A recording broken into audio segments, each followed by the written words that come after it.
Hey guys, so Dorgann will be coming to DFFOO. Finally, something good to talk about after evaluating his sad son's kid. So Dorgann's FR, is it good as a main FR? Well, technically it depends. His FR is more like a follow-up FR. So every time Dorgann does a follow-up, it's 25%. So the more times that Dorgann does a follow-up, then you can actually reach pretty massive HP damage bonus if you do it right. But to have Dorgann doing like multiple follow-up attacks, then you kind of need the enemy to like be able to unbreak themselves and stuff like that. So it is not like a very common thing to do. But if you bring certain character like Iris or Arania or Sephiroth, then with Sephiroth, if you are doing some single target attack, Dorgann will do, and if you break a single target enemy while the other enemy is unbroken, so Dorgann will do a trigger. It will trigger Dorgann's follow-up attack, and then you will break another enemy, trigger its follow-up attack again. So you will get at least 50%, and from the initial 20% break, you get about 75%, as well as win enchant, right? So in that case, Dorgann's FR can be pretty good, because his FR also have 30% HP damage up and 30% HP damage limit up. So that is something that you can consider, provided that if you have the team to actually abuse this. Else, I would suggest you to use some other generic FR and use Dorgann's FR as an echo.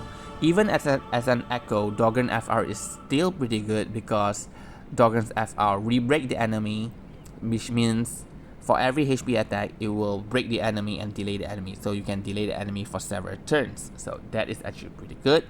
But overall, seeing that it is not so flexible, I would give it a 3/5.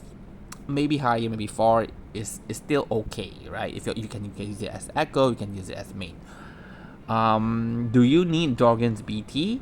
Well, it depends on how much you want to use Dorgann. If you want to kind of use Dorgann like mostly for he can fit into any team comp. Like you want a character like this. So if based on follow-up attack, he definitely does more, even more than Core, because Core is 2 HP dumps and Dorgann is 3 HP dump. But obviously Core has other advantages as well, and against enemy, if you are giving turns, Core doing multiple preemptive strike can actually be stronger. But Dorgann at this point, just based on the HP dump, is the best. Well, apart from Cisne, but Cisne doesn't have an echo yet right now in GL, so I do not want to talk about her. So just based on those character follow-up attacker with echo, Dorgann is currently the best. So with this BT, he will be resetting the enemy's braves after after the end of the turn. I'm still testing a little bit, because it seems like you can trigger multiple unbreak. I'm not too sure how to actually do that yet. But it is based on the position of the characters. So if he does, and he can do that, and then resulted in multiple breaks, then Dorgann is actually has a very strong BT. So what does his BT exactly do is that if the enemy is debuffed with one of his debuffs, and when you attack that enemy, so the one that you're targeting, so like you're targeting A after you attack, and Dorgann does image slash, which is his follow-up attack, then he will unbreak the enemy. So which means by the next turn, whoever's character's turn is right now, then you can break the enemy, triggering another Dorgann's follow-up attack. So it becomes pretty consistent that you will have Dorgann doing a follow-up attack as long as you have his BT. So pretty much, if you want a consistent character to fit in most of your team comp, yes, get Dorgann's BT. But if you kind of like want to combo it with Sephiroth, Arania, and Noelle, the video that I show you, so Noelle, Ace, and Dorgann is actually pretty insane. So if you want to go for that combo, it's not necessary for you to get his BT because Noel allows for every attack to re-break the enemy, even the threats. So for me personally, I will try to get his BT. I'm still wondering if I should gem this banner because I did not have Dorgann maxed out. I have his FR in my inventory, but I did not max it out, so getting multiple copies of that FR to save up on high power stone is actually not a bad idea. And Bards, I do not have his FR, so that's still a new weapon to me. So usually it's not that the kit is good or bad, so I decided on which to gem or not. Mostly I look into the value, as in how many weapon am I missing. So if I'm missing pretty much a lot of weapon, as long as like I'm missing 2 or 3, I will usually gem.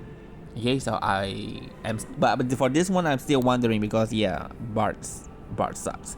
So Dorgann's BT, apart from that, it has Enchant Wind as well.